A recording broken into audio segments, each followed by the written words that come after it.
Assalamualaikum warahmatullahi wabarakatuh. Apa kabarnya anak-anak? Semoga kita diberikan kesehatan ya. Nah, pada kali ini kita akan belajar tentang pencemaran lingkungan. Nah, apa sih yang dimaksud dengan pencemaran lingkungan?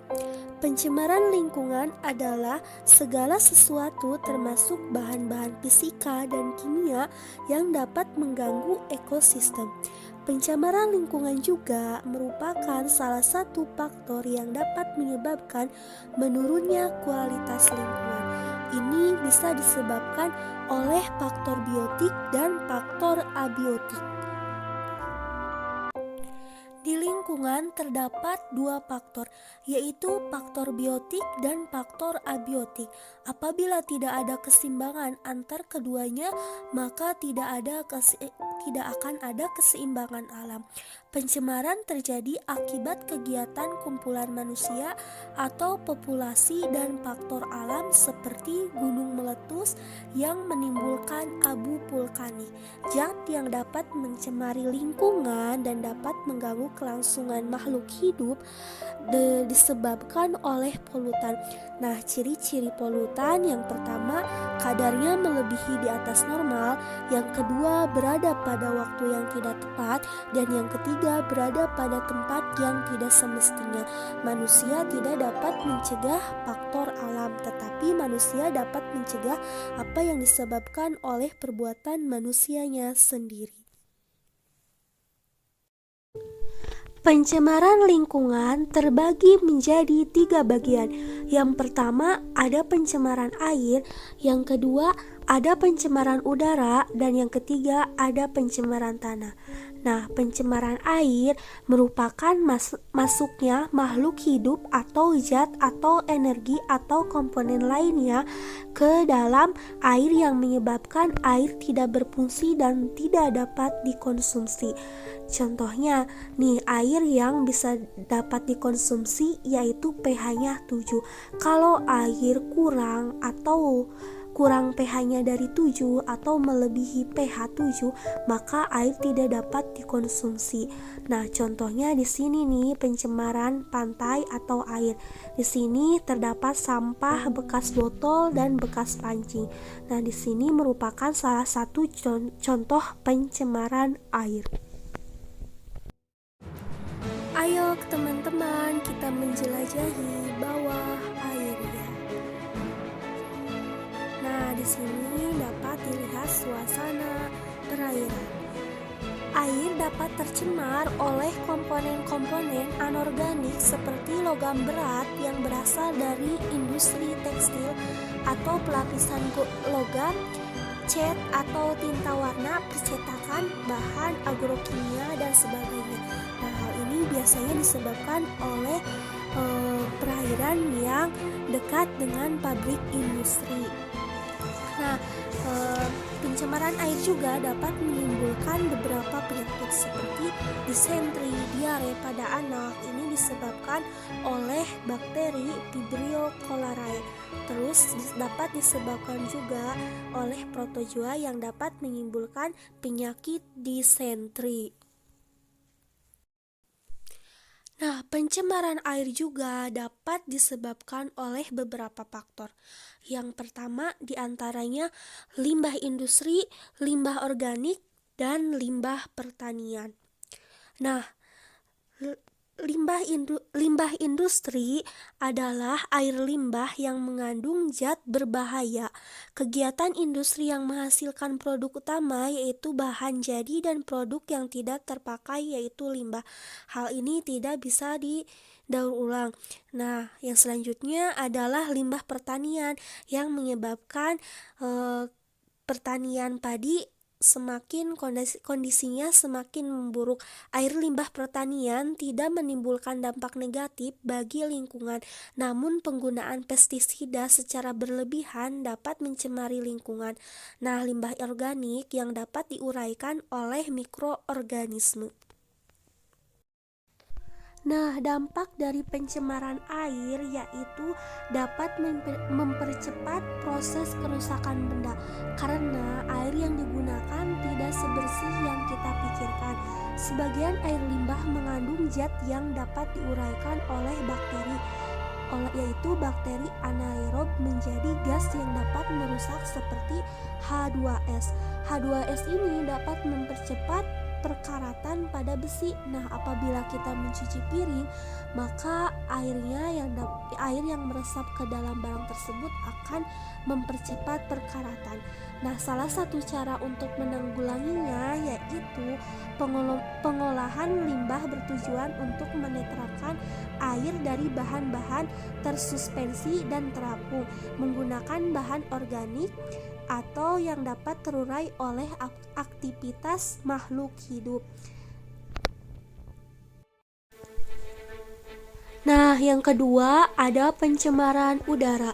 Pencemaran udara merupakan di mana kondisi udara mengandung senyawa kimia atau biologi fisika yang berdampak buruk bagi kesehatan manusia, hewan, tumbuhan, dan makhluk hidup lainnya. Udara mengandung oksigen yang sangat penting untuk kehidupan semua makhluk hidup yang ada di bumi. Di atmosfer bumi terkandung sekitar 20% oksigen yang dibutuhkan semua organisme. Oksigen berperan sangat penting dalam pembakaran karbohidrat melalui pernapasan.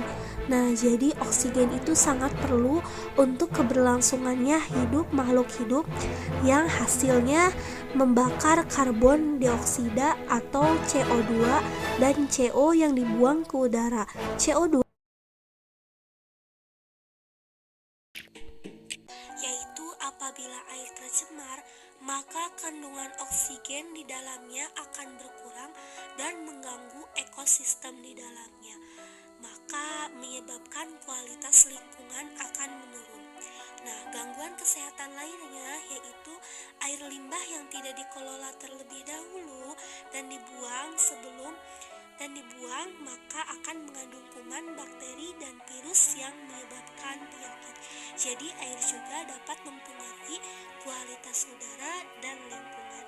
Nah, cara mengatasi pencemaran udara yaitu salah satunya menghemat energi, terutama energi kendaraan bermotor yang dapat menyebabkan asap kendaraan yang menyebabkan gangguan pernapasan dan kondisi udara yang semakin panas.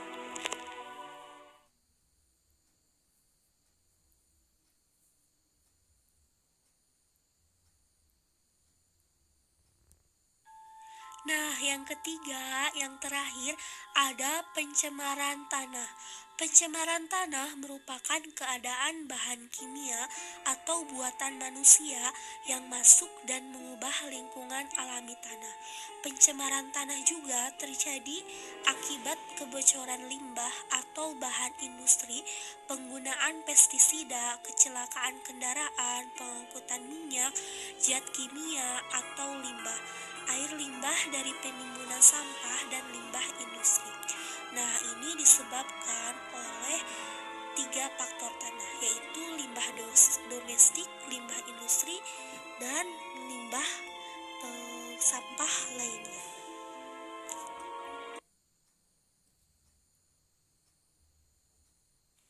Dan ada juga yang disebabkan oleh limbah pertanian. Nah, yang pertama yaitu pencemaran tanah yang disebabkan oleh limbah domestik. Limbah domestik ini berasal dari pedagang, tempat usaha, hotel, dan perkantoran. Limbah domestik ini berupa limbah padat dan cair, yaitu berupa tinja atau feses, deterjen, dan lain-lainnya. Apabila meresap ke tanah dapat merusak kandungan air tanah dan membunuh makhluk hidup lainnya seperti hewan-hewan kecil. Nah, yang selanjutnya ada limbah industri. Limbah industri berasal dari sisa produk industri yang berupa limbah padat dan limbah cair seperti lumpur dan bubur yang berasal dari proses pengolahan seperti gula, ikan, daging, kertas, dan lain. Nah, selanjutnya pencemaran tanah yang disebabkan oleh limbah pertanian. Karena pengetahuan petani di beberapa daerah termasuk daerah pelosok sangat kurang sehingga menggunakan pupuk sintetik melebihi ketentuan atau caranya yang tidak tepat. Akibatnya limbah pertanian berupa sisa pupuk sintetik untuk menyuburkan tanah dapat membuat tanah tercemar. Seperti contohnya pupuk urea ini yang sering digunakan di daerah pedalaman. Nah, terus selanjutnya ada pestisida. Nah, caranya kita harus menggunakan pupuk organik atau bisa diganti dengan biopestisida, yaitu pestisida alami dari bahan-bahan alami seperti bawang merah, bawang putih, jengkol, dan sebagainya.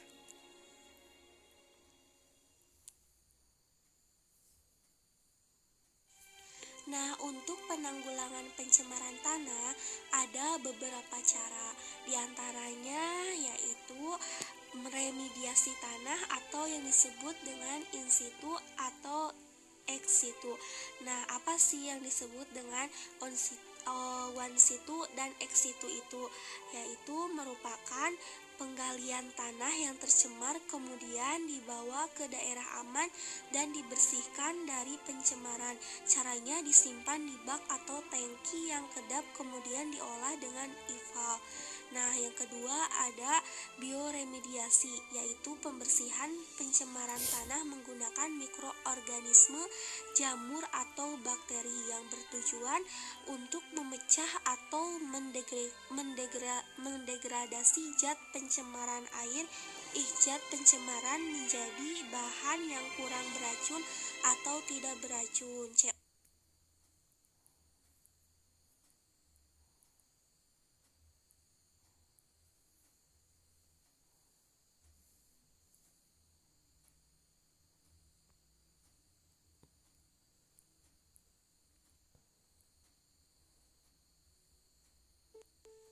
Nah, tidak kerasa ya pembelajaran kali ini sudah berakhir.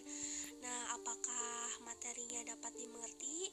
Nah, sudah saya jelaskan ya tadi di pencemaran lingkungan itu ada pencemaran air, pencemaran udara, dan pencemaran tanah.